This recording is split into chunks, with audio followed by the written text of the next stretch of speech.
মহব্বত করছেন শুধু আপনাকে এবং আপনার কোরআনকে মাদ্রাসাকে মহব্বত করছেন মালিক আল্লাহ, আপনাদের কাউকে আপনার জাহান্নামে দিবেন না। জোরে বলুন না সুবহানাল্লাহ। এই মাটি আমার আপনার পক্ষে সাক্ষী দিবে। কে সাক্ষী দিবে? মাটি সাক্ষী দিবে। যেমন দুনিয়ার মধ্যে কোন একটা সমস্যায় পড়ে গেলে আমরা সাক্ষী বানাই কি বানাই না? বলেন সবাই। সাক্ষী বানাই, মিথ্যা সাক্ষী বানান অথবা সত্য বানান, যাই বানান না কেন আমরা কিন্তু সাক্ষী বানাই। কিন্তু সেই দিন এই মাটিকে এমন কথা বলা হবে না যে মাটি আমি তোমাকে 10 টাকা ঘুষ দিলাম, 10,000 টাকা ঘুষ দিলাম, তুমি আমার পক্ষে সাক্ষী দিয়ে শাফাত করে আল্লাহর জান্নাতে নিয়ে যাও। মাটি কি সুন্দর রে ভাই? মাটি কিন্তু সুন্দর না। মাটি যেটা সত্য সেটা সাক্ষী কার কাছে দিবে বাজান? আল্লাহর কাছে দিবেন। তাই কে কোরআন আল্লাহ তাআলা বলেন যে আমি কোরআন যে নাযিল করেছি আমার রাসূলের প্রতি, আমি নিজে কোরআনকে আমি আল্লাহ হেফাজত করব। কোরআন হেফাজত করার মালিক কে? বলেন সবাই কে? আল্লাহ হেফাজত করবে। কোন মানুষের ক্ষমতা আছে? কোন মানুষের ক্ষমতা নাই। আল্লাহ যদি সম্মান রাখেন কোরআনের এবং হক্কানি উলামায়ে কেরামের, কেউ ঠেকাইতে পারবে না। ওদিকে আলোচনা যাব। তাহলে মাটি সাক্ষী দিল আল্লাহ রব্বে কারীম, তোমার বান্দারা অমুক জায়গায় গুনাহ কাজ করেছেন আল্লাহ, অমুক জায়গায় যাত্রা প্যান্ডেলে গিয়েছেন এই পা হেঁটে, এই পা আমার আপনার পক্ষে সাক্ষী দিবেন, জমিন সাক্ষী দিবেন আল্লাহর কাছে। ওই সময়টা মুসলমান ভাইরা আমার বন্ধুরা, আমি কিন্তু বাঁচতে পারবো না, আপনি বাঁচতে পারবেন না। দুনিয়ার যে কোনো একটা সমস্যায় পড়ে গেলে কোন অনেক মিথ্যা দিয়ে মিথ্যা কথা বলে চাপা দেওয়া যায়, ঢাকা যায়, কিন্তু কিয়ামতের ময়দানে আল্লাহ পাক রব্বুল আলামিন আল্লাহর কাছে জমি মামলা দায়ের করবে। কার কাছে? আল্লাহর কাছে মামলা দায়ের করুন। আল্লাহ আপনি নেককার হলে, আপনি পরহেজগার হলে, গুনাহগার হলে আপনার সঙ্গে কবর কেমন আচরণ করবে, কেমন ব্যবহার করবেন বুঝতে পারবেন না। জান আসেন ও মুসলমান, নবীর সাহাবী হযরত ওসমান রাদিয়াল্লাহু তাআলা আনহু, উনি যে সময় কবরের পাশ দিয়ে হাঁটতেছেন, যে সময় হাঁটেন কবরের পাশ দিয়ে, নবীর সাহাবী হযরত ওসমান রাদিয়াল্লাহু তাআলা আনহু চোখের পানি ধরে রাখতে পারেন না। সাহাবায়ে কেরাম বললেন, ও আমার দিদি ভাই, সাথী ভাই, ভাই ওসমান, আপনাকে দেখে যে সময় আপনি রাসূলের কোরআনে মাহফিলে বসেন, কোরআন হাদিস থেকে আলোচনা করে, জাহান্নামের বয়ান করেন, জান্নাতের বয়ান করেন, আপনি কান্না করেন, কিন্তু এত কান্না করেন না।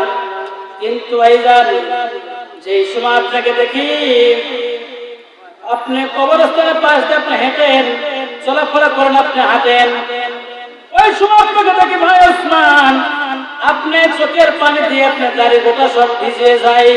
এর কারণ কি?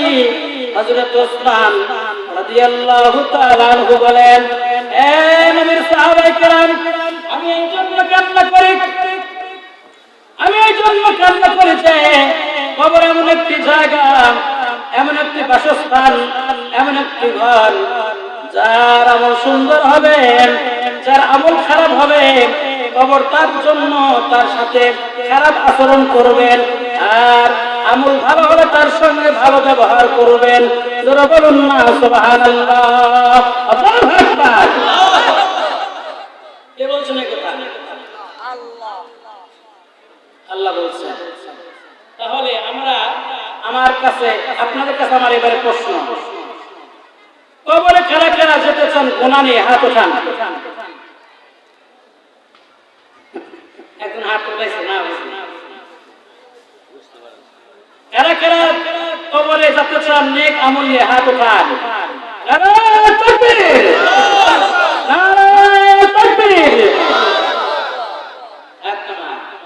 তাহলে ওই যে সময়টা কবরেতে রাখা হবে লাশ, তাকে বলা হবে তোমার রব। গুনাহগার হলে বলবেন ইয়া আল্লাহ দিলে আমি কিছুই জানি না। বলবেন তোমার দিন কি? বলবেন ইয়া আল্লাহ দিলে আমি কিছুই জানি না। নবীর চেহারাকে দেখানো হবে ওই সময় কবরে যে তোমার নবীকে বলবে ইয়া আল্লাহ দিলে আমি কিছুই জানি না। আল্লাহ রাব্বুল আলামিন বলবেন, আল্লাহ বলবেন ফেরেশতা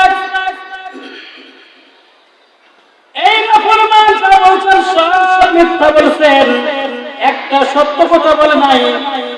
আমি আল্লাহ তাকে আমি জ্ঞান দিয়েছিলাম, বিবেক দিয়েছিলাম আমি আল্লাহ, কিন্তু হযরত ওলামায়ে কেরাম বয়ান করেছেন কোরআন হাদিস থেকে, সে জানারও চেষ্টা করে নাই, বোঝারও চেষ্টা করে নাই, মানারও চেষ্টা করে নাই, বরঞ্চ কোরআনের সঙ্গে আর গাদ্দারি করছে। কোরআনের সঙ্গে বেয়াদবি করার লোক বাংলাদেশে এই জমিনে আছে না নাই?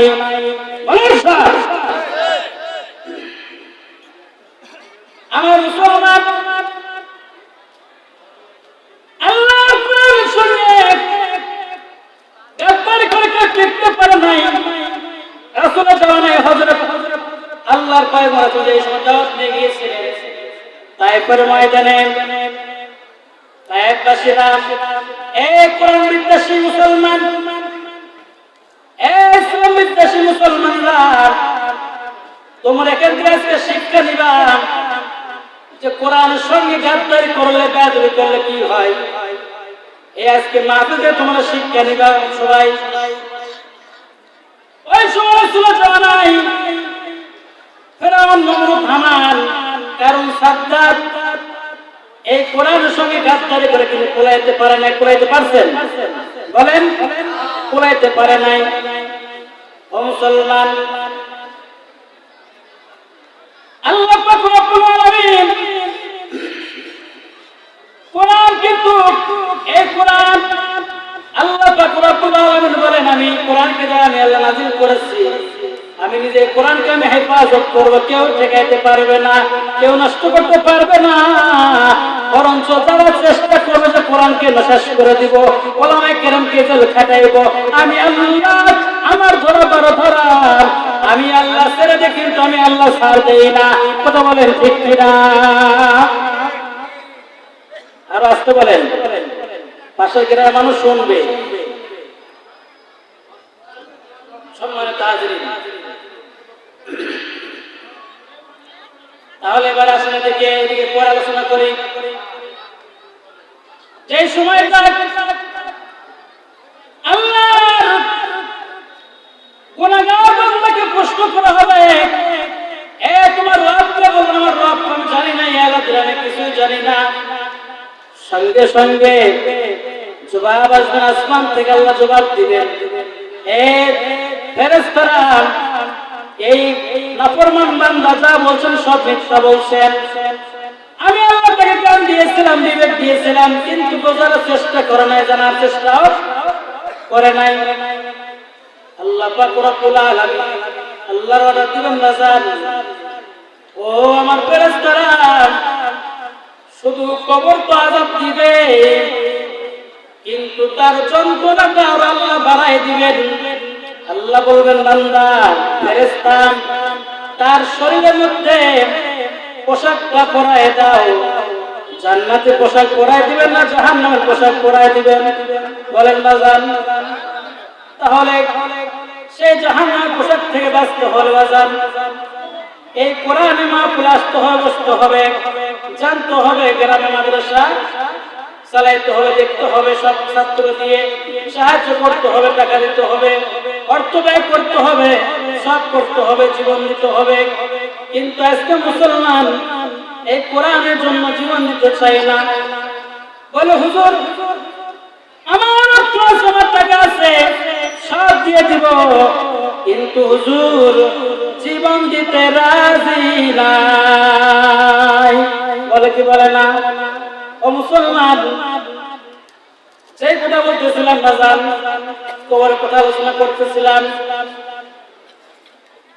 আল্লাহ পাক বলবেন, আরে ফেরেশতারা, শুধু জাহান্নামের পোশাক তুমি পরাই দিবে তা হবে না, খবরদার তার কবরের মধ্যে জাহান্নামের বিছানা বিছায় দাও।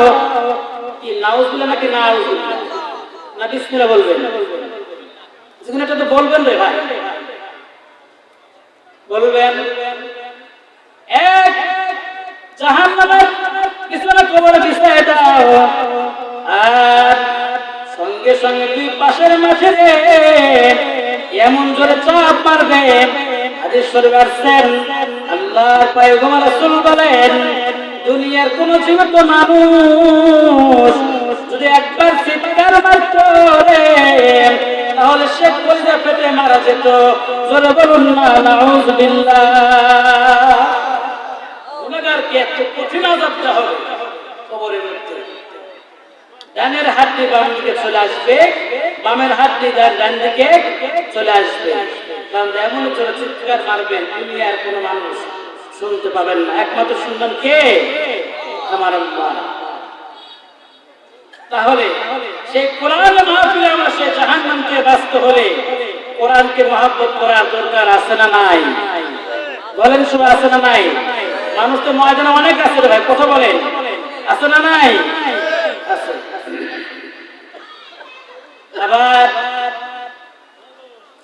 আল্লাহর পয়গম্বর রাসূল বলেন, আর গুনাহগারের জীবনটা জানতে এরকম ভাবে কবজ করা হবে। কেমন ভাবে? আল্লাহ রাসূল বলেন, একটা তাজা ছাগি, তাজা ছাগল যেমন চামড়া টানলে, চামড়া ফসাইলে যেমন কষ্টটা অনুভব করতে পারো ওই ছাগলটা, ঠিক তদরূপ একজন গুনাহগারের জীবনটা এরকম ভাবে জান কবজ করা হবে। জোরে বলুন না নাউযুবিল্লাহ। এই কষ্ট কেউ সহ্য করতে পারবো আমরা? পারবো না। আমরা কিসের বাহাদুরি দেখাই, কিসের আমরা বড়াই দেখাই, কিসের হেটাম দেখাই, কিসের মাতবাড়ি আমরা করি? কিন্তু এই ফিকির একবারও করলাম না যে আমার কবরে থাকতে হবে একা একা, যেখানে কোনো সাথী নাই, কোনো বাতি নাই, কোনো আলো নাই, কোনো বিছানা নেই, শুধু মাটি আর মাটি।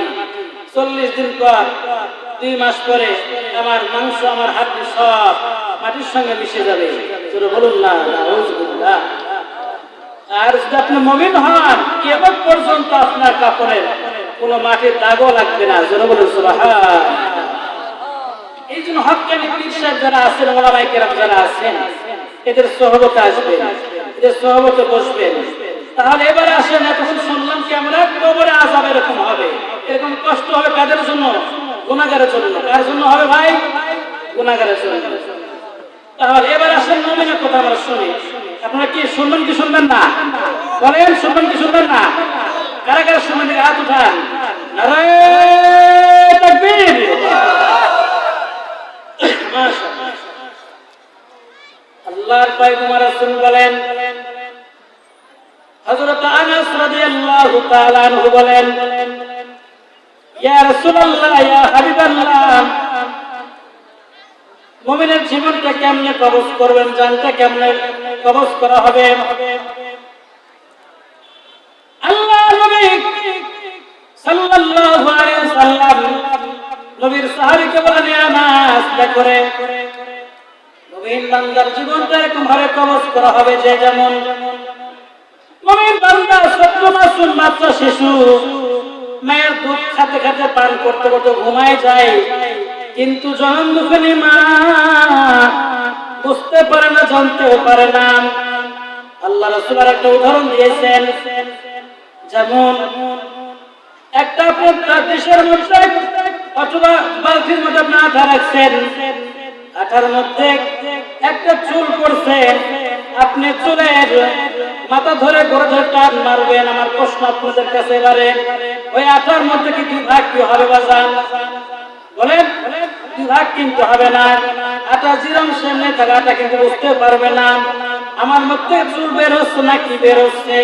ঠিক তদরূপ একজন মুমিন বান্দার জীবন চান, তার একজন মুমিন জীবনটা এরকম আজান কবজ করবেন আল্লাহর আজরাইল, আল্লাহর নবী আল্লাহর আজরাইল ফেরেশতা।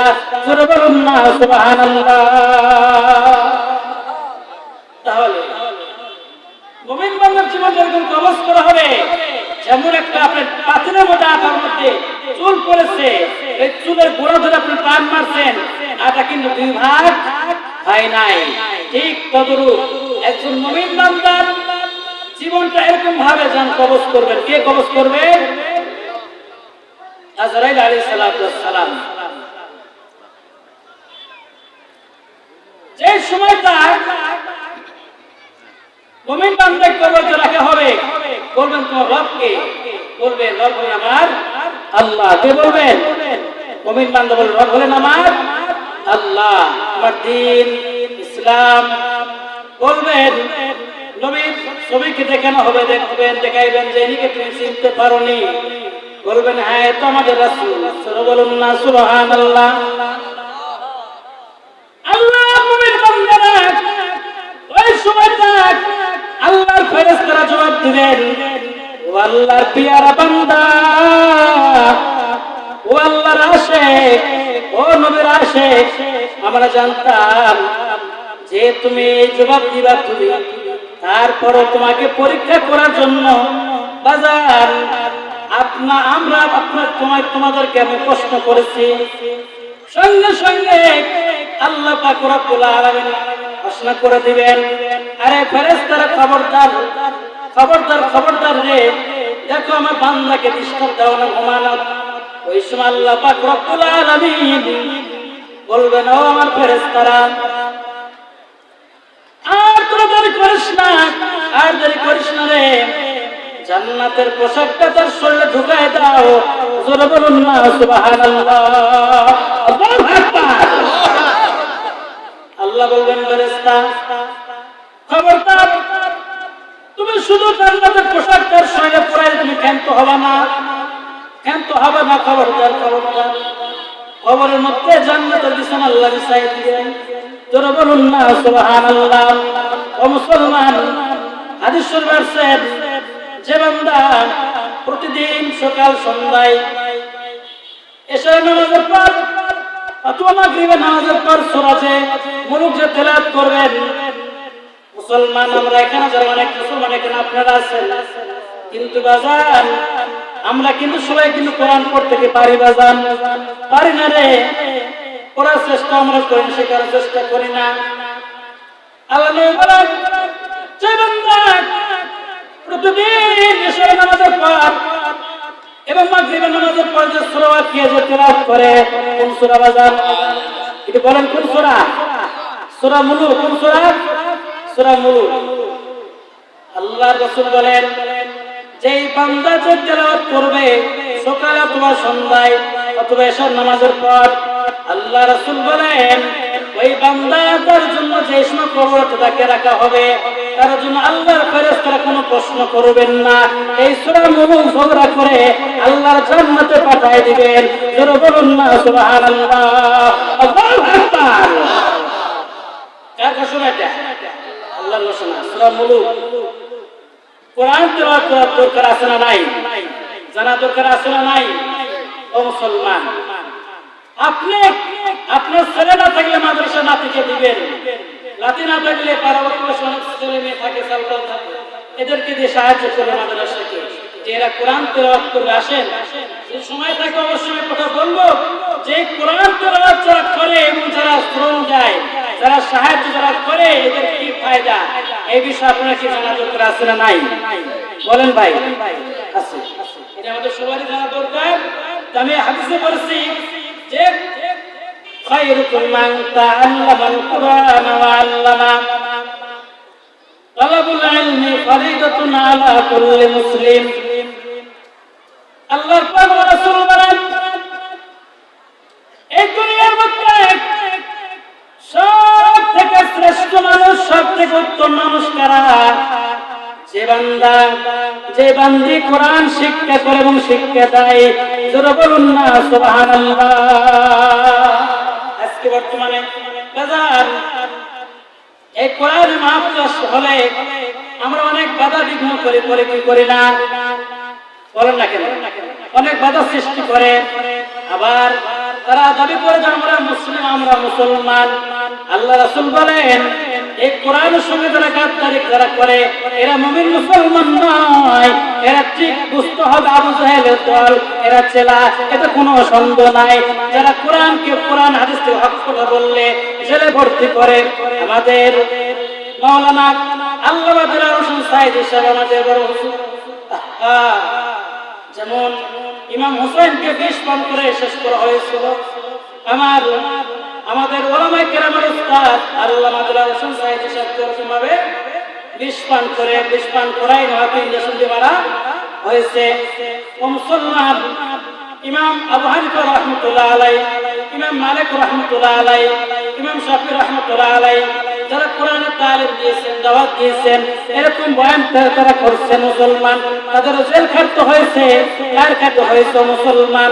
কিন্তু তাকায় দেখেন এই কোরআন, আমি আর একটাই কিন্তু বলছি বাজার, আপনি হক কথা বলবেন, কোরআনকে আপনি সম্মান করবেন, রাসূলকে মহব্বত করবেন, রাসূলকে আপনি ভালোবাসবেন, আপনার উপর অনেক অত্যাচার আসবে, কোরআনে আপনি মাহফিল দিবেন, আপনি কোরআনকে সুন্নাত আদায়, রাসূলের সুন্নাত আদায় করবেন, আপনার উপর অনেক অত্যাচার আসবে, আপনার গালি শুনতে হবে, আপনার জেল খাটতে হবে। কিন্তু আল্লাহ পাক রব্বুল আলামিন এই ধৈর্য যদি আপনি ধরতে পারেন, আল্লাহ তাআলা বলেন ইন্নাল্লাহা মা'আস সাবিরিন। আল্লাহু আকবার। আল্লাহ তাআলা বলেন বান্দা, নিশ্চয় যে বান্দা আমার দিনের কাজ করে, যারা সবর যারা করে, আমি আল্লাহ পাক রব্বুল আলামিন এই সবরের বিনিময়ে, এই ধৈর্যের বিনিময়ে আল্লাহ তাদেরকে আমি জান্নাত দান করে দেই। জোরে বলুন না সুবহানাল্লাহ। কোরআন উলামায়ে কেরাম প্রচার করবেন, বলেন কি বলেন? আলেমরা কি কোরআন প্রচার করবেন না রে বাজান? হাজী সাহেবের কোরআন প্রচার করতে হবে, তাবলীগ ওয়ালারা কোরআন প্রচার করে, শিক্ষিত মানুষের কোরআন প্রচার করতে হবে। যারা সাধারণ মানুষ, যারা মূর্খ মানুষ, এদের যতটুকু আপনি জানেন কোরআন আপনি প্রচার করবেন। কিন্তু আজকে বর্তমানে দেখেন সমাজের মধ্যে বাজার এই কোরআন প্রচার করতে গেলে অনেক বাধা সৃষ্টি হয়। আল্লামা মামুনুল হক,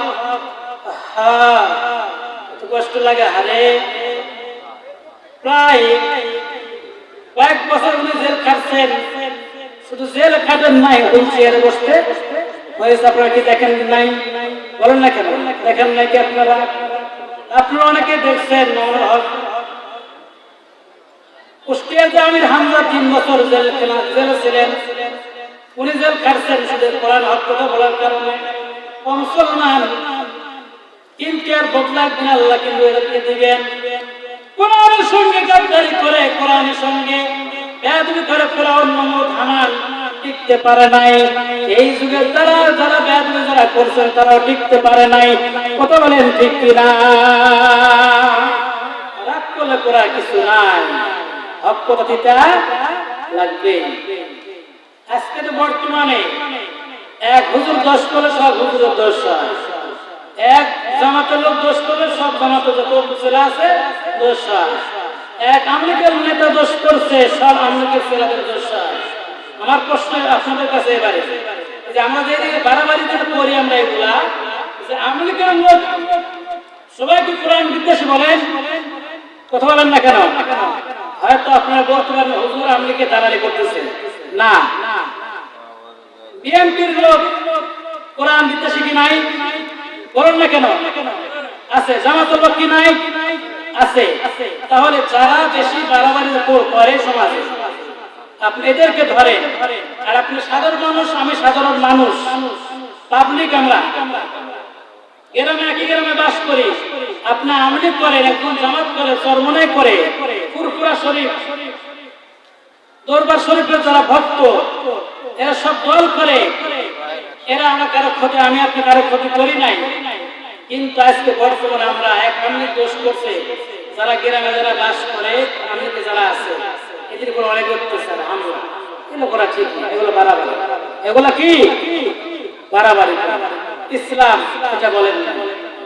যে অপরাধ করছেন তোমরা কি করো? ওদেরকে তোমরা ধরো, ওদের তোমরা বিচার করো। অবসর না, আমরা কোন দিকে আমরা এ করি? কাজ করতে হবে সোজা রাস্তায়, কাজ করতেছি আমরা বাঁকা রাস্তা। আল্লাহ যেন সবাইকে সঠিক বুঝ দান করেন। সবাই বলেন আল্লাহুম্মা আমিন। সম্মানিত হাজিরিন, আল্লাহ রাব্বুল আলামিন কোরআনে কারিমে বলেন যে আমি প্রথমে শুরুতে যে কোরআনে কারিম থেকে একটা আয়াত তেলাওয়াত করেছি আর উপরে আলোচনা করার চেষ্টা করব ইনশাআল্লাহ। আল্লাহ রাব্বুল আলামিন বলেন ইন্না নাহনু নাযালনা যিকরা ওয়া ইন্না লাহু লাহাফিজুন। সবাই বলেন আল্লাহু আকবার। আল্লাহ তাআলা বলেন নিশ্চয় আমি আল্লাহ কোরআনকে আল্লাহ নিজে নাযিল করেছি। আমি আল্লাহ এই কোরআনকে আমি আল্লাহ নিজে হেফাজত করব। জোরে বলুন না সুবহানাল্লাহ। কোরআন হেফাজত কে করবেন? বলেন সবাই কে করবেন? আল্লাহ কোরআন হেফাজত করবেন না জান। হযরত আব্দুল্লাহ ইবনে ওমর রাদিয়াল্লাহু তাআলা আনহু কোরআন আপনি শিখেন, কোরআন আপনি পড়েন।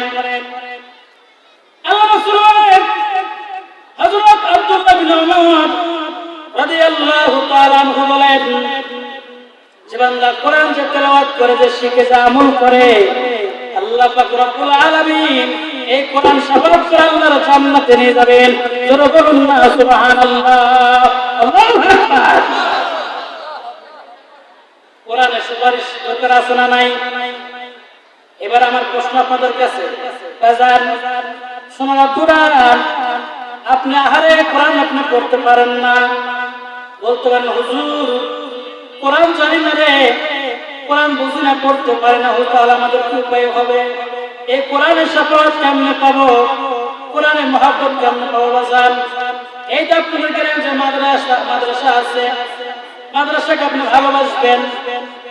ছোট্ট ছোট্ট মাসুম বাচ্চারা আছেন, কোরআন তেলাওয়াত করে দেখে ভালোবাসবেন, মহব্বত করবেন। আল্লাহ পাক রব্বুল আলামিন এই কোরআনকে সম্মান করার কারণে আপনাদেরকে ভালোবাসবেন। জোরে বলুন না সুবহানাল্লাহ। এদেরকে মহব্বত করার কারণে আল্লাহ তাআলা আমাকে আপনাকে মাফ করে আল্লাহ জান্নাতে পাঠিয়ে দিবেন। জোরে বলুন সুবহানাল্লাহ। শেষ করে দেব।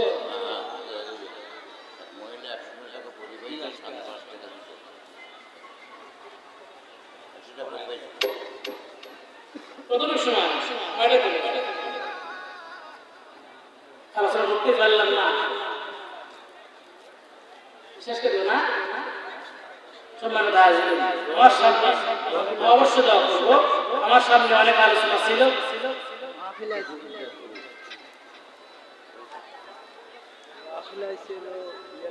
আমি একটা সাহাবীর ঘটনা বিশ্বাস করেছি।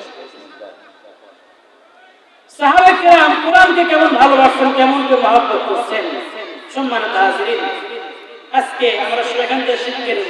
তাহলে কোরআনের মাদ্রাসাকে ভালোবাসা আছে না নাই?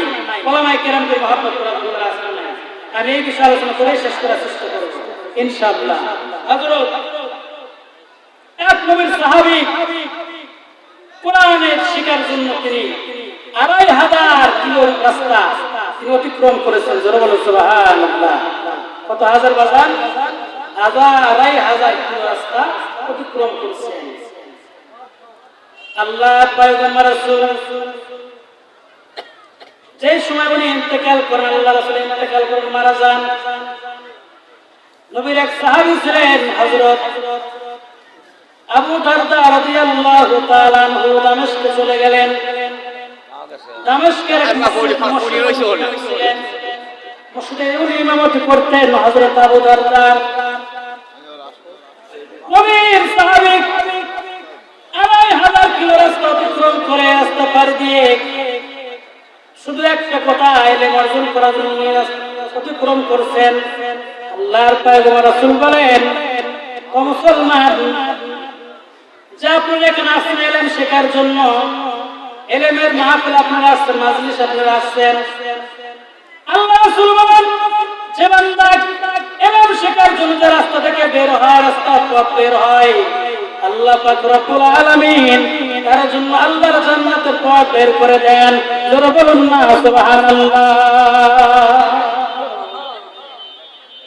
হযরত আবু দারদা রাদিয়াল্লাহু তাআলা অনেকদিন নাকো শরীর নবীর সাহাবী, উনি গেছেন বাড়ি দিয়ে শুধু একটা কথা শোনার জন্য, এলেন শেখার জন্য গেছেন, কোরআন শেখার জন্য। জোরে বলুন সুবহানাল্লাহ। প্রথমে ওই সাহাবী মুসলিম ছিলেন না অমুসলিম ছিলেন, বললেন হযরত আবু দারদা রাদিয়াল্লাহু তাআলা আনহু দামেস্কে মসজিদে ইমামতি করে, উনি কি আছে? বললেন হ্যাঁ আছে। কোথায়? অমুক জায়গায়। উনি তো সাহাবায়ে কেরাম বললেন, কিন্তু আমাদের এখানকার ইমাম আবু দারদা। বলে তাকে ডাকো, তার কাছে আমাকে নিয়ে যাও। সুবহানাল্লাহ। নবীর সাহাবী হযরত আবু দারদা রাদিয়াল্লাহু তাআলা আনহু তাকে দেখে বললেন, তুমি কেন আসছো? বললেন, ভাই আবু দারদা, আমি এখানে আসছি শুধু একমাত্র আপনার কাছে কোরআন শেখার জন্য, মুসলমান হওয়ার জন্য। জোরে বলুন না সুবহানাল্লাহ। হযরত মুসাব ইবনে উমাইর রাদিয়াল্লাহু তাআলা আনহু নবীকে অনেক ভালোবাসতেন, মহব্বত করতেন। না জান মুসলমান ছিলেন না মুসলিম ছিলেন। 20 বছর বয়স। কত বছর বয়স বলেন? মুসাব ইবনে উমাইরের বয়স কত? 20 বছর বয়স। সুন্দর চেহারা, তরুণ যুবক, মক্কার কাফেরদের মধ্যে লিডার ছিলেন, নেতা ছিলেন, প্রধান ছিলেন, প্রধান নায়ক ছিলেন। কে ছিলেন? মুসাব ইবনে উমাইর। আল্লাহ নবীর কাছে গেলেন, বললেন, ইয়া রাসূলুল্লাহ, ইয়া হাবিবাল্লাহ, আমি এখানে আসছি শুধু আপনার কোরআন শোনার জন্য। বললেন, নবী গো, আমি আপনার দরবারে আসার 2 দিন আগে, 3 দিন আগে আমার চাচা আবু জেহেল, উতবা, সাইবা, মুগীরা, ফিরআউন, নমরুদ, হামান আমাকে বললেন, তুমি কি জানো মক্কায় একটা পাগল আছে, তার নাম আছে মুহাম্মাদুর রাসূলুল্লাহ সাল্লাল্লাহু আলাইহি ওয়াসাল্লাম। মুসাব ইবনে উমাইর রাদিয়াল্লাহু তাআলা বললেন, না, আমি উনির নাম শুনে পাগল হতে পারে না। ঠিক আছে, যদি উনি কেমন পাগল, তাহলে উনিকে দেখার অবশ্য আমাদের দরকার আছে না নাই? বললেন, ভাতিজা, যাই করো না কেন, তুমি মক্কায় গেলে উনি কিন্তু একটা জাদুকর মানুষকে না জানি সে কি একটা কবিতা পড়ে, তেলাওয়াত করে,